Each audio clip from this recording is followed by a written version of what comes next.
Sodom and Gomorrah. You may order a copy of this program through arcdiscovery.com. See arcdiscovery.com to become a direct seller of this DVD.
Sodom and Gomorrah.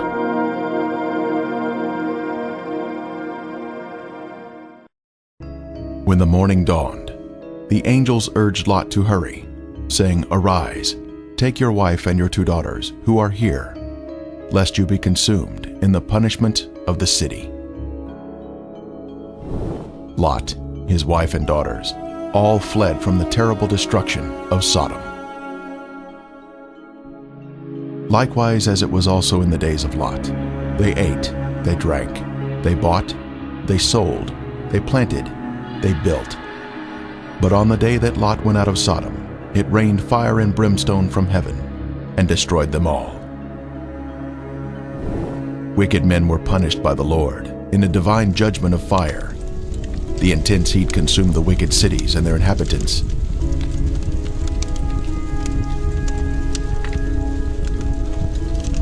But Lot's wife looked back toward her beloved Sodom, violating the angel's command, and was thus turned into a pillar of salt. Turning the cities of Sodom and Gomorrah into ashes, condemned them to destruction, making them an example of those who afterward would live ungodly. This is a visible example that is mentioned here. The Bible tells us the cities were in the plain of Jordan, which is the area surrounding the Dead Sea, and it was once a beautiful, lush area. At 1,300 feet below sea level, this is the lowest place on earth, a very hot and desolate region that was cursed by God because of the sins of the people. Sodom had pride, fullness of food, and abundance of idleness. Neither did she strengthen the hand of the poor and needy.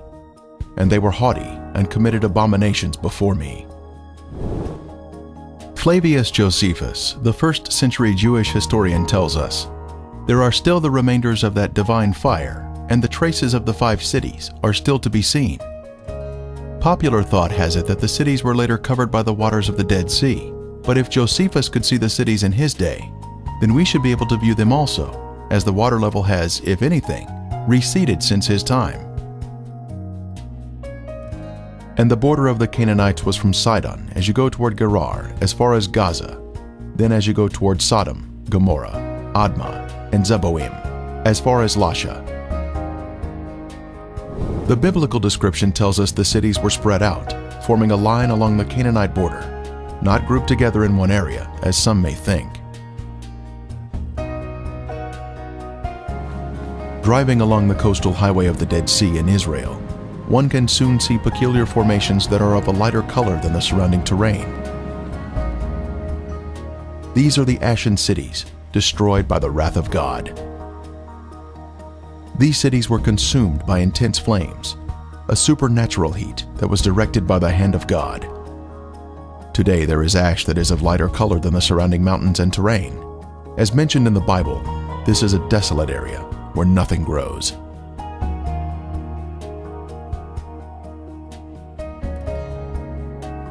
Inspecting the formations closely, one can see structures containing man-made elements, such as 90-degree angles. Even though the buildings were consumed by the fire, the remaining ash in these cities is comprised of a heavier material due to the inclusion of brimstone or sulfur, and still retains some of the original shapes of man-made structures. This stunning structure stands out as a singular formation with 4 sides, surrounded by a deep moat.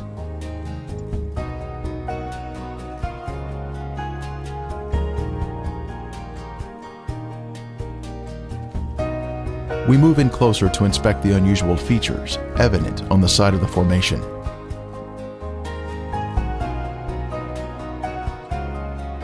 On the side of the structure, this swirling pattern is different from any type of sedimentary rock or soil that would normally contain horizontal, even layers.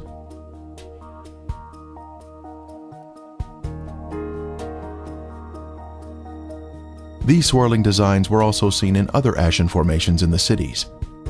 This is evidence of extreme heat, up to 6,000 degrees Fahrenheit, where thermal ionization occurs, when the electrons repel and attract, forming these unusual, swirling designs.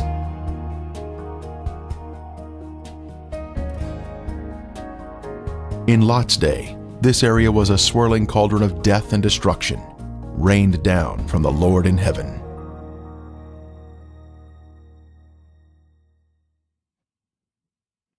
Strange anomalies can be seen here, such as these fragile layers of material which disintegrate when touched. The limestone buildings in the cities of Sodom and Gomorrah were totally transformed into ash by the consuming fire of the Lord.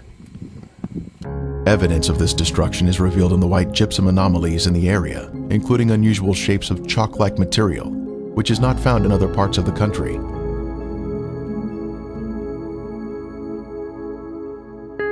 Even layers of white and gray material can also be seen, comprising gypsum and ash.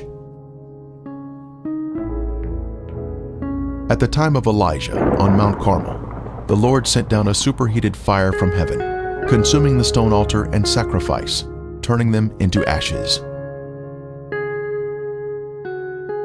Then the fire of the Lord fell and consumed the burnt sacrifice, and the wood, and the stones, and the dust, and it licked up the water that was in the trench. We are also told, "For the Lord your God is a consuming fire, a jealous God." When God unleashes a consuming fire, it will turn stone into ashes. At the perimeter of this city, one can see this amazing Sphinx still standing today. It was a pagan symbol positioned at the edge of town and was thought to protect the inhabitants from harm. The Sphinx stands alone as a singular structure with a defined shape. This particular Sphinx has an obvious demarcation between its base and the soil below it, another sign of a man-made structure placed on top of the soil. Later, we will see another Sphinx.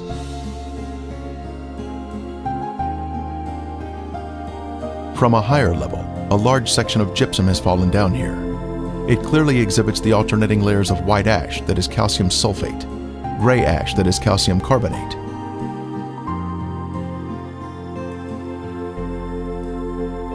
One can also find loose or powdery ash that is quite thick and has been deposited next to the formations. The ash is made up of calcium carbonate and calcium sulfate, which comes from the limestone buildings and the brimstone mixing together during the fire. In the formations themselves, some material can be gently raked off the surface with the slightest touch.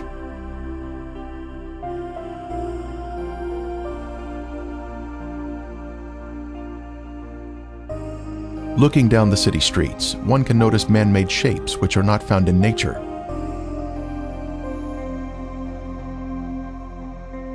Here we see a building with square sides or 90-degree angles.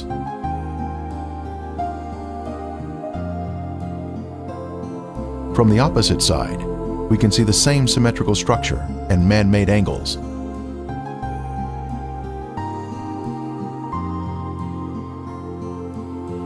We can see the remains of walls that extended outward at 90-degree angles from the main structure.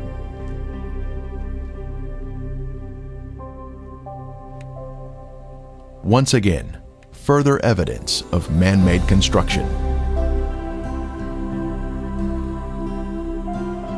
Here we can see square windows that are visible in the walls of the structures, which give us a view of the past. Scanning the city for signs of prior habitation, we can see in the foreground a tower of cylindrical design, positioned at the edge of the city.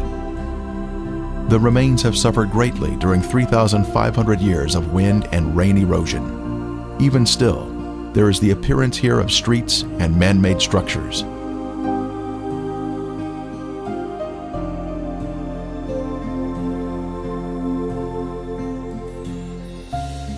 Here in the foreground, we have a conical shape resting on a raised area. A short distance away, we see another similar shape.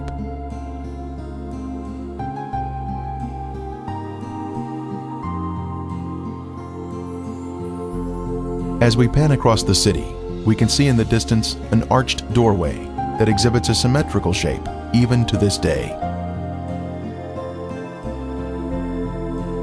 The whole land is brimstone, salt and burning. It is not sown, nor does it bear, nor does any grass grow there, like the overthrow of Sodom and Gomorrah, Admah and Zeboim, which the Lord overthrew in his anger and his wrath. More anomalies are found in the cities. In this case, we have a large hardened clump of material that we broke open, revealing layers of previously heated material, including gypsum crystals, created by the combination of limestone and sulfur. From the intense heat, various objects were melted in the cities. Here we have some material that was boiling on top, while the remainder of the substance pooled at the bottom, creating a solid base. A very unusual find here, but just another strange anomaly not found in other areas of the country.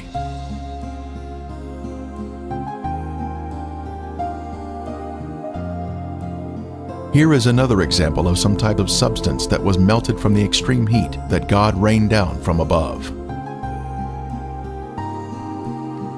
Resting on the ground, we find an unusual layer of gypsum crystals. Underneath the crystals is a layer of white gypsum, then gray ash, all of which was created by the great conflagration of heat, which consumed these sinful cities along the Dead Sea.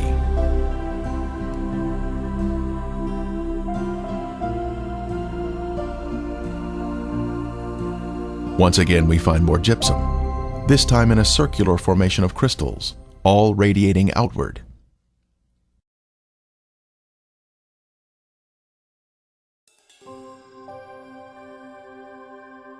Then the Lord rained brimstone and fire on Sodom and Gomorrah, from the Lord out of the heavens. Brimstone. Our first sample was found here, having been washed down from a higher location. This is the heavenly marker left behind, which proves the sites to be the real Sodom and Gomorrah. Ron Wyatt was the original discoverer of these cities in 1989, and he now describes the brimstone found here. Okay, we're down at Sodom and Gomorrah still. Right in front of you see some unusual looking spots on this, shall we say, layer of ash. It's not stone, it's ash. Now we'll move in for a close-up of this. And you can see that they're kind of circular shaped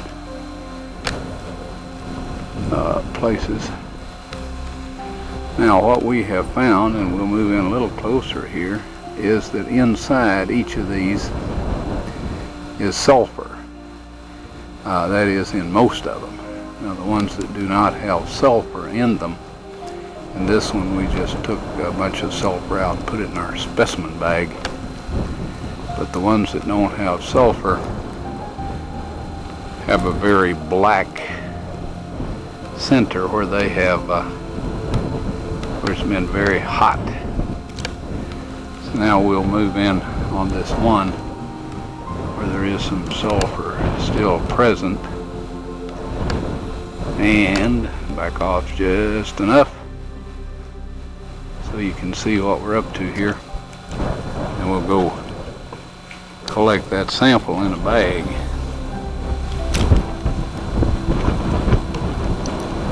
Before I started using this knife, it was very, very sharp.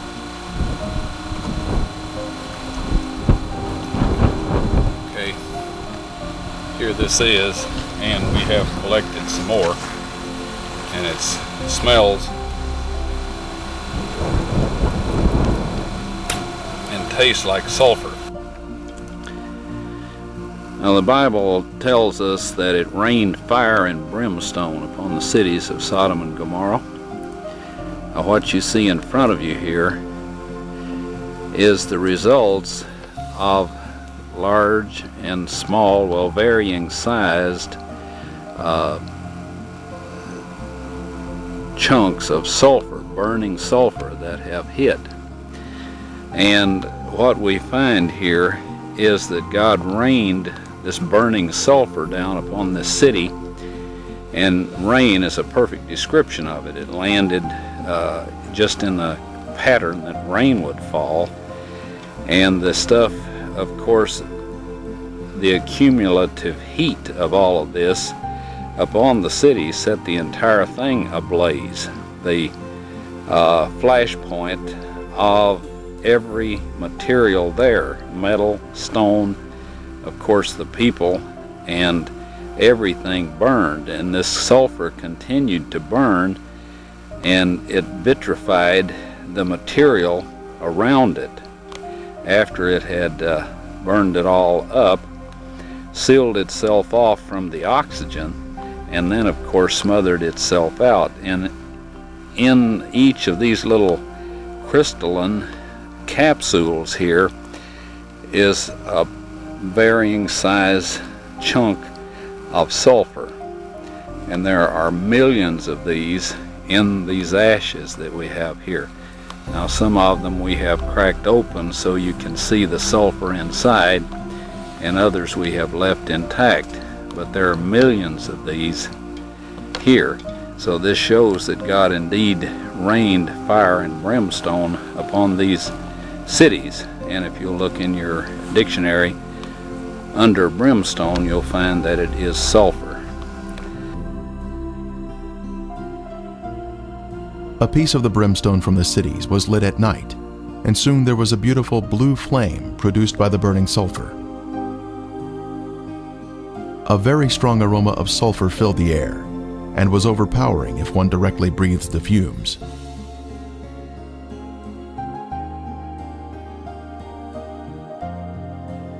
Exploring the cities further, more brimstone was found of various shapes and sizes.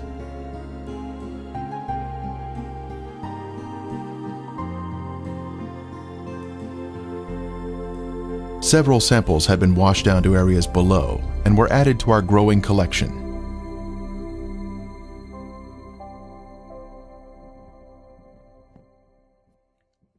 This brimstone is made of monoclinic, white sulfur that has been burned or cooked at a high temperature.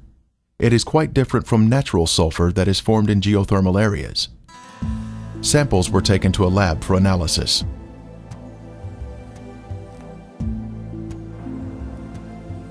Each specimen was carefully separated and prepared for testing, with the outer portion cast aside.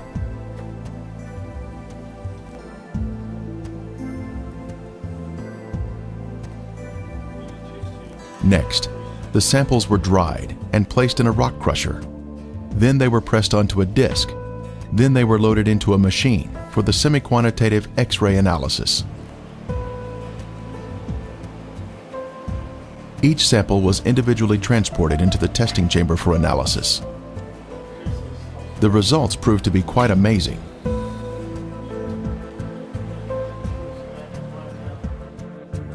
As the samples were found to be 98% pure sulfur, unlike any other sulfur found on Earth. This pure, cooked sulfur is the heavenly marker that was left behind to show the world that the Lord, without a doubt, destroyed these sinful cities at His command. Critics have said that the sulfur is from volcanic activity, but that type of rhombic sulfur is only 40% sulfur and is of a crystalline form, unlike the white, compacted monoclinic form that is found in the ashen cities today. Here is a round piece of brimstone embedded in a section of ash.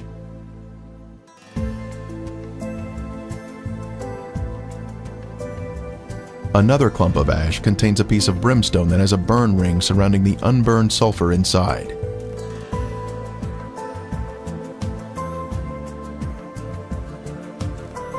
This mound of material has a lid that easily comes off, revealing the round nugget of brimstone inside.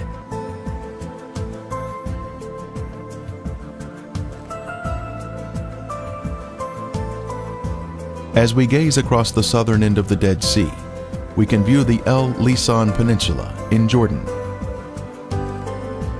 Apparently, the city of Gomorrah extended over to this peninsula in the days of Lot.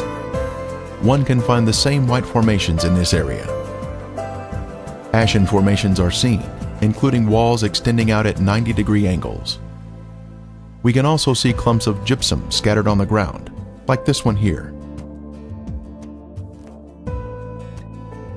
Brimstone is also found in this area.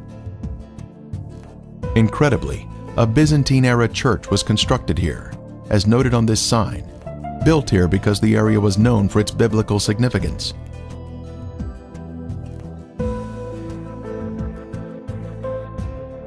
Back over at Gomorrah proper, we can see white, ashen worship structures built atop an acropolis or high place. Both a sphinx and ziggurat are seen here, side by side, much like what we see in Egypt at Giza, with the Sphinx and the pyramids built in close proximity to each other.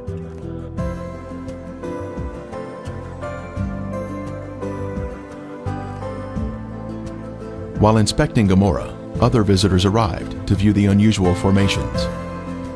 The Sphinx is made of a white material, whiter than the ash surrounding it. Perhaps it was built of more expensive components and dedicated to their pagan gods. The Sphinx represented a god of protection, but even it was consumed in the flames. It is approximately 30 feet long and is quite impressive, both in its shape and size. Resting near it is the ziggurat, symmetrical in shape and also comprised of a special white material. Here we can see a ziggurat standing next to a symmetrical tower. Next, we can see an arched door between two pillars, and once again, another arched door. As we scan across the city, our eye notices a raised white formation in the distance.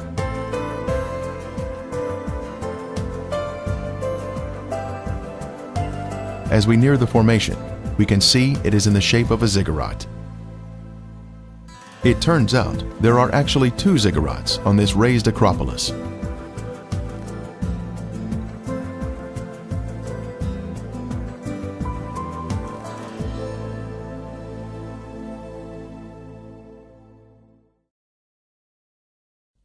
As we stood next to one of the ziggurats, our team found perfect specimens of melted brimstone, where the liquid from the burning sulfur had cooled down, forming a hard, crystalline shell around the unburned sulfur that was hidden inside.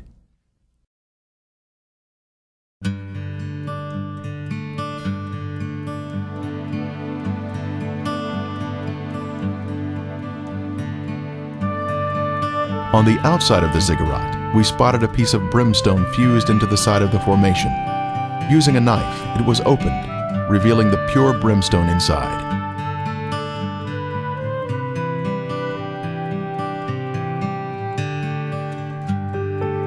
Resting on a ledge of the ziggurat, we see another sample of brimstone that was opened with a knife, once again revealing the pure sulfur inside.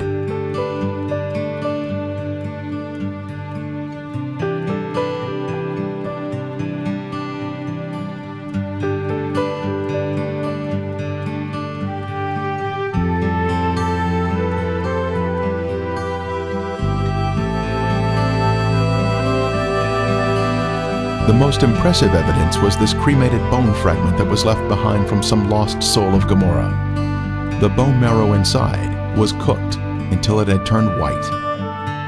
This is a moving testimony of God's power to destroy those who reject the Holy Spirit. Are we in the will of God, allowing the Holy Spirit to guide us into obedience? Or are we part of the rebellious and lost? There is a future event mentioned in Revelation, but the cowardly, unbelieving, abominable, murderers, sexually immoral, sorcerers, idolaters, and all liars shall have their part in the lake which burns with fire and brimstone, which is the second death. The day is coming, burning like an oven, and all the proud, yes, all who do wickedly, will be stubble. And the day which is coming shall burn them up. The surface of the earth will be as a lake of fire, with all unrepentant sinners being consumed by fire and brimstone, just as Sodom and Gomorrah were destroyed. Friend, there is only one way to escape the punishing flames of the second death, and that is through Jesus Christ. Won't you ask Him to take over your life today?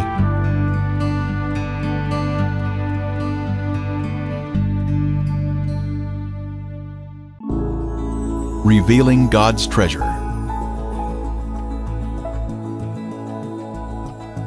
You may order a copy of this program through ArkDiscovery.com. See ArkDiscovery.com to become a direct seller of this DVD.